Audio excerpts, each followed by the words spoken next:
And now it is my distinct pleasure to introduce to you formally Chris Ayers, who will give the 2014 commencement address. As you have all just heard, Mr. Ayers is a treasure to his family, friends, his colleagues, and certainly St. Norbert College. Please welcome Christopher Ayers.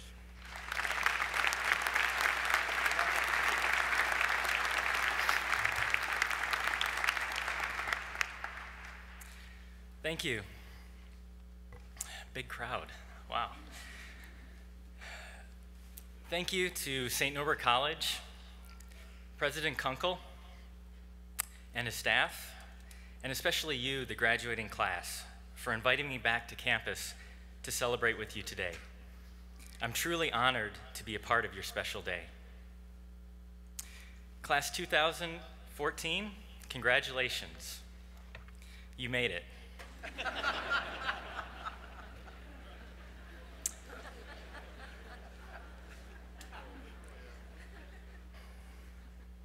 And if my remote, learn to pick the right button, right? As I began to write this address, I was feeling a little stuck. So I ran some ideas by my wife, Tasia. She asked if I had Googled other commencement speeches to get a feel for what's been done before. She said, "What about Bono? Did he ever give one? I bet that'd be good." Oh, look, here's Meryl Streep at Columbia, Bill Gates at Harvard, Michelle Obama, Will Ferrell, Steve Jobs. And I said, whoa, hold on a minute. Talk about pressure. If I hadn't been nervous before, I was now. But my wife said what all of these esteemed speakers probably had in common was that they were each speaking in his or her own voice. They were bringing their experiences to the podium and sharing what they felt was important, what they had learned to be worth learning in life. And I thought that I can do. My voice, however, is perhaps most clearly heard when I'm not speaking at all, but rather when I let my pencil or paintbrush do the talking. So here goes. Like perhaps many of you in the audience today, I arrived on the St. Norbert campus an eager, though somewhat insecure freshman. I was excited for the adventure that would take place over the next 4 years. But I was also out of my element. I knew no one. I was living away from home for the first time in my life. And everything was new, and some things were intimidating. You could say I was scared sheepless.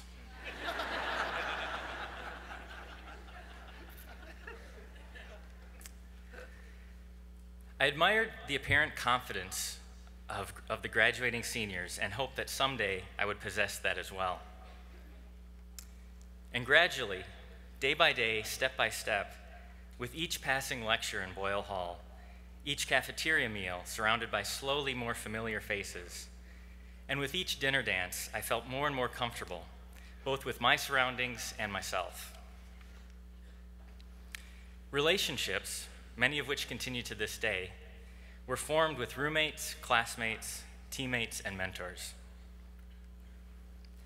In 4 short years, I transformed from a timid freshman, not knowing where the intramural field was, to a confident senior, all too willing to don face paint and spandex tights to perform in that lovely St. Norbert tradition of humiliation and self-deprecation known as air bands. Upon graduation, I was ready to take on the world, until I actually met that world. It's amazing how the cycle repeats itself. A few years after graduation, I moved from Minnesota to Los Angeles to pursue my dream of working in the movies. Again, I knew virtually no one and was living even further away from home. Everything was new once again, and some things were most definitely intimidating. However, with time, hard work, persistence, and certainly a little bit of luck, not to mention sunscreen, I found my way to exciting and challenging opportunities doing what I've always loved to do: draw monsters and tell stories. I will always consider the Midwest my home, but Los Angeles has become a close second. The lesson here is to not freak out if, but more likely when, you again feel out of your element, perhaps a little scared, uncertain, and insecure about what the future holds. This cycle most certainly happened to me again when I was diagnosed with leukemia on April Fool's Day in 2005. And it happened most recently when I became a father a little over a year ago. I'm happy to say that my confidence in being a parent is slowly growing, even if the hours of restful sleep are not.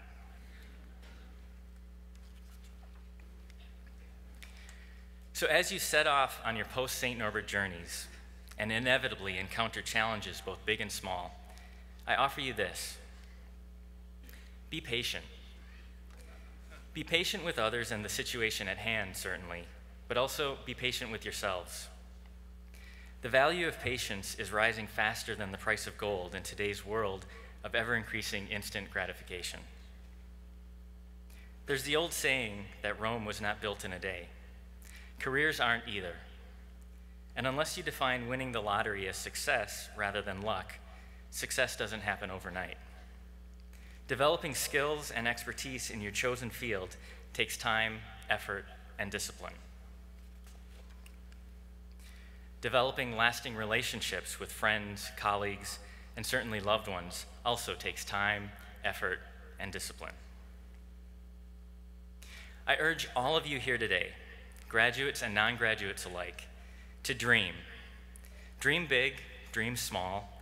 The size is less important than the act itself, but keep dreaming and work incredibly hard to realize those aspirations. But also be patient with yourself and the process, as it can be frustrating when our dreams don't take flight as quickly or as smoothly as we would like. And sometimes, more often than not actually, your trajectory will be affected by things beyond your control. My patience was severely tested as I was being treated for leukemia.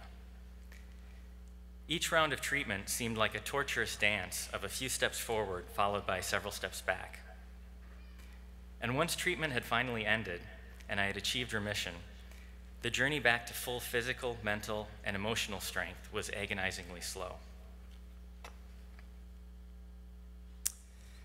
In addition to being patient, I have a few more offerings of advice as you prepare to embark on your further adventures. Be unique. As with you and your fingerprints, every zebra possesses its very own unique set of stripes. Embrace and polish the traits and imagination that make each of you unique, and let them shine. Be productive. Work hard, and don't be afraid to get a little messy in the process. But don't work so hard that you forget how to play. Find that balance. And keep laughing. Be able to laugh with others and at yourself. Be determined. But don't always be in such a rush to get to the destination that you miss the world around you. Slow down and enjoy the journey. Be daring. Be charming. Be tough, but sensitive too.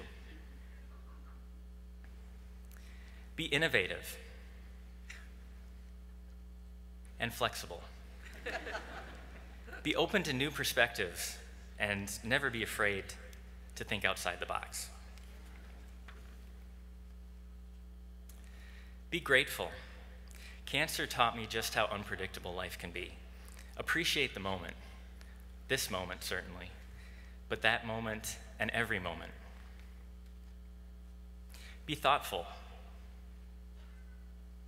Be honest with both yourselves and others. Be a strong competitor, but also a gracious loser.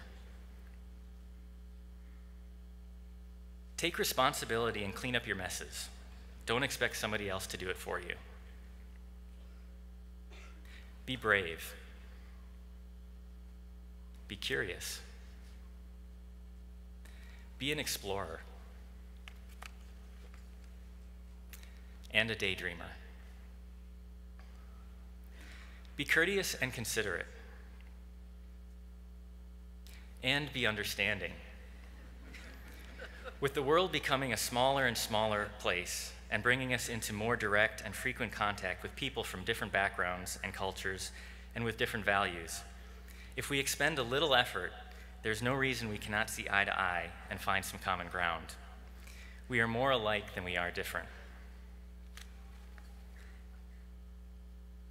Be a promoter and facilitator of peace, justice, and tolerance. Be hopeful. In dark and difficult times, find and hold on to the light, whether that light comes from above, inside you, or within someone else. Hang on to hope. It is so very precious. And greet each day as a blank page in your story, full of possibility and ripe with wonder. Carry yourself with style, however you define style. Know when to hang on to someone, to something, to some idea, and know when to let go. Be studious. Your education does not end today, even though some of you may want it to. Receiving your diploma does not signal an end to your learning. Some of you, no doubt, will be continuing on to other institutions to pursue master's degrees and doctorates, but all of us here today, regardless of how many years or how many wrinkles we've already accumulated, have further schooling ahead of us. But this school of life doesn't always have four walls and a blackboard. In fact, it usually does not.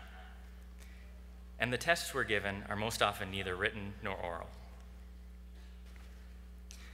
You've got a lifetime of learning ahead of you, learning about careers, new job skills, relationships, love, pain, joy, aging, and perhaps even parenthood. This realization that learning is a lifelong process and that I'll never know it all or have everything figured out is both humbling and exciting for me, as I hope it is for you too. And as your knowledge and wisdom expands, become a mentor. Be generous in sharing what you've learned with others, as so many have been generous in sharing their knowledge with you. Be a good friend. Be there to support them when they stumble so that they, in turn, can support you. Be generous and giving. Be a hero, whether it is brokering world peace, curing cancer, teaching our next generation, or simply being a positive role model. The cape is always optional. Don't be a villain. The world already has a surplus of those. And finally, be a good communicator. Continue to learn to clearly and effectively communicate your thoughts, ideas, and emotions. And don't forget that being a good communicator includes being a good listener. All of these offerings are just suggestions from someone who has found them to be helpful ingredients in crafting a recipe for both personal and professional success and happiness. Ultimately, be yourself. Explore, create, and play to discover your own recipe for being the person you want to be, whatever that may look like. Whatever color or shape your feathers are, and however you choose to wear them, they are part of the unique package that makes you, you. So it is with love, hope, and good tidings for a smooth journey that all of us, your parents, grandparents, guardians, and other family, friends, and loved ones, both here today or with us in spirit from afar, and the faculty, staff, alumni, and the entire St. Norbert community send you on your way. May the wind fill your wings, and may the horizon continue to beckon you forth with the irresistible promise of adventure and discovery. Thank you.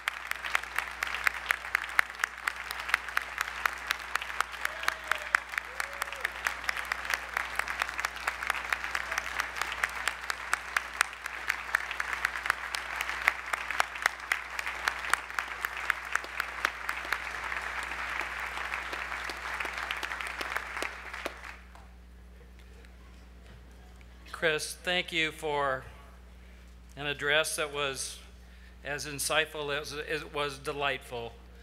And graduates, that certainly is a commencement address that no one else in the world is going to experience. So thank you, Chris. Wonderful. Yeah.